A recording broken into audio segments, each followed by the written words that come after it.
ఉపాధ్యాయులకు సంబంధించి ముఖ్యంగా ఓపీఎస్ అనేది వాళ్ళు పునరుద్ధరించాలని, సిపిఎస్‌ని రద్దు చేయాలని ఎంతో కాలంగా డిమాండ్ చేస్తూ వస్తూ ఉన్నారు.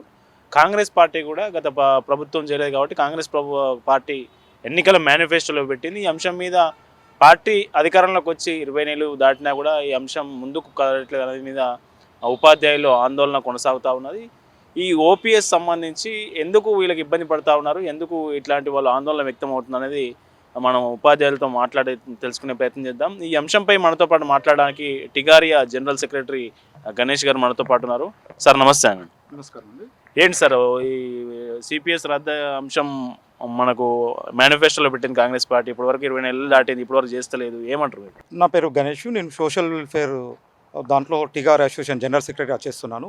ముఖ్యంగా మా సోషల్ వెల్ఫేర్ రెసిడెన్షియల్స్లో చాలా వరకు 95 నుంచి 2017 వరకు రెగ్యులర్ రిక్రూట్మెంట్స్ అనేవి జరగలేదు. 96 నుంచి 2003 వరకు ఎవ్రీ ఇయర్ కాంట్రాక్ట్ రిక్రూట్మెంట్ సంబంధించినటువంటి నోటిఫికేషన్స్ ఇవ్వడం జరిగింది అప్పుడు ఉన్నటువంటి తెలుగుదేశం గవర్నమెంట్. ఆ పీరియడ్లో కాంట్రాక్ట్ అపాయింట్మెంట్ ఇచ్చేటప్పుడే 5 సంవత్సరాలు మీరు కంటిన్యూస్గా చేసినట్టయితే మీకు రెగ్యులర్ అపాయింట్మెంట్స్ ఇవ్వడం జరుగుతుందని ఆ కాంట్రాక్ట్ అపాయింట్మెంట్ ఆర్డర్స్లోనే ఇవ్వడం జరిగింది. ఆఫ్టర్ 5 ఇయర్స్ చేయాల్సినటువంటి రెగ్యులరేషన్ అపాయింట్మెంట్ ఆర్డర్స్ 10 ఇయర్స్ అంటే 11 సంవత్సరాలు 2007లో గౌరవ ముఖ్యమంత్రి రాజశేఖర రెడ్డి పీరియడ్లో మాకు రెగ్యులరైజ్ చేయడం అనేది జరిగింది. ఇందులో దాదాపు 1025 మంది ఎంప్లాయీస్కు కాంట్రాక్ట్ నుంచి రెగ్యులర్ చేయడం జరిగింది. ఇప్పుడు తెలంగాణలో వచ్చేసి మనము 425 మంది ఎంప్లాయీస్ ఉన్నారు కాంట్రాక్ట్ నుంచి రెగ్యులర్ అయిన వాళ్ళందరికీ కూడా అపాయింట్మెంట్స్ 110/2007లో ఇచ్చారు, 2007లో ఇచ్చారు. మరి ఈ 2007లో ఎవరికైతే అపాయింట్మెంట్ ఇచ్చారో వాళ్ళందరూ కూడా న్యూ పెన్షన్ స్కీమ్ రాబోతుంది. మరి ఈ కాంట్రాక్ట్ ఇచ్చినటువంటి నియామకాల్లో మీరు అపాయింట్మెంట్ అయిన 5 సంవత్సరాలకే మీకు రెగ్యులర్ ఆర్డర్స్ ఇవ్వడం జరుగుతుందని మాకు ఇచ్చిన ఆర్డర్ను తుంగలో తొక్కడం చేయడం వల్ల, వాళ్ళు లేట్గా ఇంప్లిమెంట్ చేయడం వల్ల, మా రెగ్యులేషన్ ప్రాసెస్ డిలే కావడం వల్ల మేము ఓల్డ్ పెన్షన్ స్కీమ్లో ఉండాల్సిన వాళ్ళము న్యూ పెన్షన్ స్కీమ్లోకి రావాల్సిన పరిస్థితి ఏర్పడింది. దీనికి ఎవరు కారణం అంటే అప్పుడున్న ప్రభుత్వాలు వాళ్ళు ఇచ్చినటువంటి ఆర్డర్స్ను వాళ్ళే పాటించకపోవడం. అది ఇంతమంది జీవితాల మీద పెన్షన్ మీద ఎఫెక్ట్ అవుతుంది. దీని మీద మేము ఎన్నో ప్రయత్నాలు చేశాము. ఇందులో 425 మంది సోషల్ వెల్ఫేర్ రెసిడెన్షియల్లో ఉన్నారు. అదేవిధంగా ట్రైబల్ వెల్ఫేర్ రెసిడెన్షియల్లో కూడా ఒక 400 మంది దానికి ఉన్నారు. దాదాపు ఇది ఒక 850 మందికి జీవితాలకు సంబంధించిన అంశము.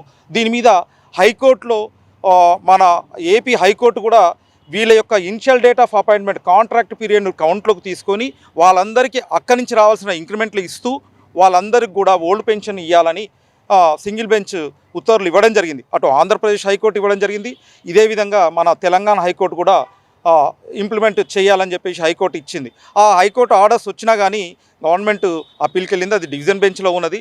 మేము ఏమంటున్నామంటే రాష్ట్ర ప్రభుత్వము కాంగ్రెస్ గవర్నమెంట్ మేనిఫెస్టోలో పెట్టింది, మేము కనుక అధికారంలోకి వస్తే మేము ఓల్డ్ పెన్షన్ స్కీమ్ను తీసుకొస్తాము, సిపిఎస్ రద్దు చేస్తామని చెప్పడం జరిగింది.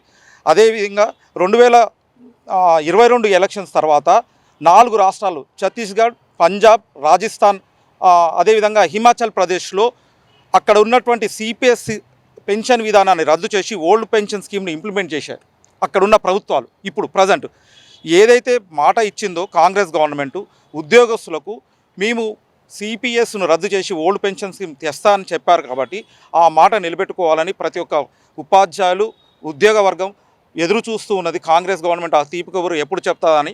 దానిలో భాగంగా ఈ ముఖ్యంగా రెసిడెన్షియల్లో మేమేమడుగుతున్నామంటే మాకు ఇనిషియల్ డేట్ ఆఫ్ అపాయింట్మెంట్ కాంట్రాక్ట్లో ఏదైతే డేట్ ఆఫ్ తీసుకోరో ఆ డేట్ ఆఫ్ జాయినింగే కన్సిడర్ చేయడం వల్ల మా అందరికి కూడా నోషనల్ ఇంక్రిమెంట్స్ అన్న మంజూరు చేయవలసిందిగా ఈ రాష్ట్ర ప్రభుత్వాన్ని మేము వేడుకుంటున్నాం. ఎందుకంటే మాకు ఆ రోజు కాంట్రాక్ట్ సిస్టాన్ని ఇంట్రడ్యూస్ చేసిందే ఈ యొక్క ఉమ్మడి ఆంధ్రప్రదేశ్లో తెలుగుదేశం పార్టీ వాళ్ళు. అలాంటి కాంట్రాక్ట్ సిస్టమ్ను తెలుగుదేశం గవర్నమెంట్ పీరియడ్లో జరిగిన నష్టాన్ని మేము రాజశేఖర రెడ్డి గారి ముఖ్యమంత్రి అయినాక విన్నవించుకున్నాయి. ఖచ్చితంగా మీకు చేస్తామని చెప్పి మాట ఇచ్చి అభయన్స్ ఇచ్చి మాకు రెగ్యులర్ చేయడం జరిగింది అప్పుడు గౌరవ ముఖ్యమంత్రి రాజశేఖర రెడ్డి.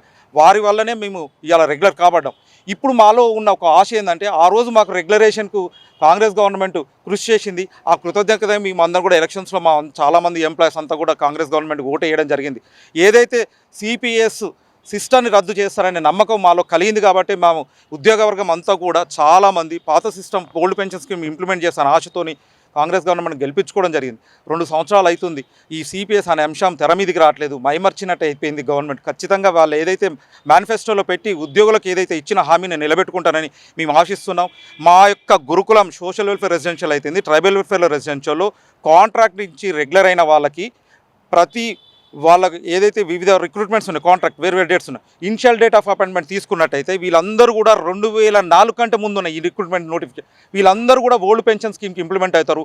కాబట్టి వీళ్ళందరూ కూడా సిపిఎస్ను రద్దు చేసి ఓల్డ్ పెన్షన్ సిస్టంలోకి తీసుకురావాలని రాష్ట్ర ప్రభుత్వం ఆ విధంగా కృషి చేయాలని టీఆర్ఏ తరఫున గౌరవ ముఖ్యమంత్రి వర్యులు కాంగ్రెస్ అధికారంలో ఉన్నటువంటి పెద్దలందరినీ వేడుకోవడం జరుగుతున్నది. ఇప్పుడు మీ అంశానికి సంబంధించి అధికారులు అంటే ప్రభుత్వం లేట్ చేయడం వల్లనే మీకు నష్టం జరిగింది అని చెప్తా ఉన్నారు కదా, ఈ అంశాన్ని ముఖ్యమంత్రి దృష్టికి తీసుకెళ్లే ప్రయత్నం చేశారా మీరు? అంటే ఇప్పుడు విద్యాశాఖ మంత్రిగా కూడా ముఖ్యమంత్రి గారే ఉన్నారుగా, ఈ అంశం అసలు ఆయన నోటీస్లో ఉందా? మాకు ఎస్సీడీడీ అంటే లక్ష్మణ్ గారు అండి, మా మినిస్టర్ గారు సోషల్ వెల్ఫేర్ ఎస్సీడీడీ సార్ దృష్టికి కూడా మేము మొన్న టీఆర్ఏ పరంగా వెళ్ళినప్పుడు ఈ అంశాన్ని ముందుకు తీసుకెళ్ళినప్పుడు ఖచ్చితంగా మీకు మళ్ళీ ఒకసారి అసోసియేషన్స్కు అవకాశం ఇస్తాను, అప్పుడు కూలంకషంగా చర్చించుకుందామని చెప్పారు. అది దాటవేత ధోరణి కాకుండా ఖచ్చితంగా ఈ అంశం మీద పూర్తి స్థాయిలో ఈ చాలా కాలం ఉన్నటువంటి, ఎందుకంటే 2003లో కంటే అపాయింట్ అయిన వాళ్ళు, అంటే 96 నుంచి 2003 వరకు వీళ్ళంతా రిక్రూట్ అయిన వాళ్ళు. వీళ్ళకు ఎప్పుడైందంటే రెగ్యులర్ 2007, అంటే 11 సంవత్సరాల తర్వాత రెగ్యులరేషన్ అయింది. ఈ పీరియడ్ కూడా 11 ఇంక్రిమెంట్స్ ఒక్కొక్క ఎంప్లాయ్మెంట్ కలిసే అవకాశం ఉంది. ఎంతో ఆశతో ఎదురు చూస్తున్నారు. దీని మీద ఒక మా గౌరవ ముఖ్యమంత్రి వర్యులు అదేవిధంగా మినిస్టర్ కూడా చొరవ తీసుకొని ఈ అంశం పట్ల ఖచ్చితంగా వాళ్ళు ఏదైతే మేనిఫెస్టోలో పెట్టినరో కాంగ్రెస్ గవర్నమెంట్ సిపిఎస్ను రద్దు చేసి ఓల్డ్ పెన్షన్ స్కీమ్ని ఇంప్లిమెంట్ చేస్తాను, ఆ దిశగా మా వైపు గురుకులాల వైపు కూడా మా ఎంప్లాయ్ యొక్క బాధలను చూసి ఆ కోణంలో జరిగిన నష్టాన్ని పూరిస్తారని మేము ఆశాభావంతో ఉన్నాము, జరుగుతుందని ఆశిస్తున్నాము. దీంట్లో ముఖ్యంగా మా మినిస్టర్ గారు కూడా చొరవ తీసుకోవాల్సిన బాధ్యత ఉందని మేము కూడా చెప్తున్నాము. సంఘపరంగా ఖచ్చితంగా మేము అది సాధించుకోవడానికి నిరంతరం మా సంఘాలు కూడా అన్నీ కూడా మేము ప్రయత్నం చేస్తూనే ఉన్నాం. ఎందుకంటే ఇది ఒక 500 కుటుంబాలకు సంబంధించింది. తెలంగాణలో ఉంటే గురుకులాల్లో పనిచేస్తున్న ఎంప్లాయీకి సంబంధించిన అంశం. ఇది మేజర్ అంశమే, చాలా కాలం నుంచి పెండింగ్ ఉన్న అంశము. దీన్ని త్వరగా సమస్యను సాల్వ్ చేస్తారని, ఆ దిశగా ప్రయత్నాలు చేయాలని మేము ఆశిస్తున్నాం.